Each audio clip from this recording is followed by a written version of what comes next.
করছি, দুইটা তিনটা চারটা করছি বেটা।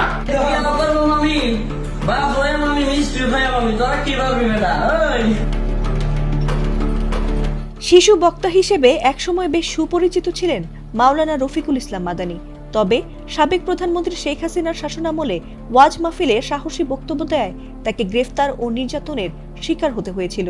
এরপর দীর্ঘদিন তেমন আলোচনায় না থাকলেও হঠাৎ তিনি জানিয়েছেন যে তিনি কন্যা সন্তানের বাবা হয়েছেন, তবে একই সঙ্গে তিনি দ্বিতীয় বিয়েও করেছেন।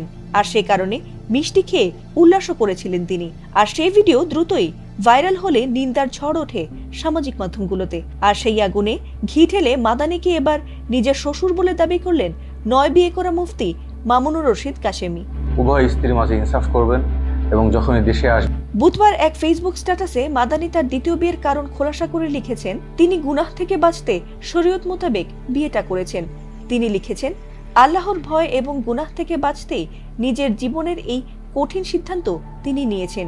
তিনি দ্বিতীয় বিয়ের মাধ্যমে আল্লাহর বিধানকে আঁকড়ে ধরতে চেয়েছেন বলেও জানিয়েছেন। জানাইতে হবে বিয়ে করছি, দুইটা তিনটা চারটা করছি বেটা।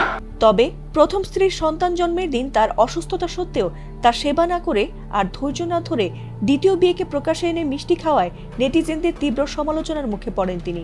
আর সেই সমালোচনার আগুনে ঘি ঢেলে মাদানীর বিয়েকে সমর্থন দিয়ে তাকে নিজের শ্বশুর বলে দাবি করে বসলেন শরিয়া ভিত্তিক আইডিয়াল ম্যারেজ ব্যুরো ও কনসালটেন্টের প্রতিষ্ঠাতা মুফতি মামুনুর রশিদ কাশেমি, যিনি ইতিপূর্বে তার করা 9টি বিয়ের জন্য সমালোচিত হয়েছিলেন। কাশেমি কেন মাদানীকে তার শ্বশুর বললেন সেই বিষয়টি খোলাসা করেছেন এক ফেসবুক পোস্টে। তিনি লিখেছেন, ইমামউদ্দিন সাহেব তিনি আমার বড় চাচার জামাই, তিনি আমার দুলাভাই। তার দ্বিতীয় স্ত্রীর মেয়ের সঙ্গে আমার বিয়ে হয়, তাই তিনি আমার শ্বশুর। তার বড় স্ত্রীর বড় ছেলে আমার দ্বিতীয় স্ত্রীর বোন বিয়ে করেছে, তাই তিনি আমার তালই। আর রফিকুল ইসলাম মাদানী সাহেব মাসনা হিসেবে বিবাহ করেছেন হাফেজ ইমামউদ্দিন সাহেবের চতুর্থ স্ত্রীর ছোট বোনকে। সে হিসেবে তারা দুজনই এখন আমার ভাইরা ভাই।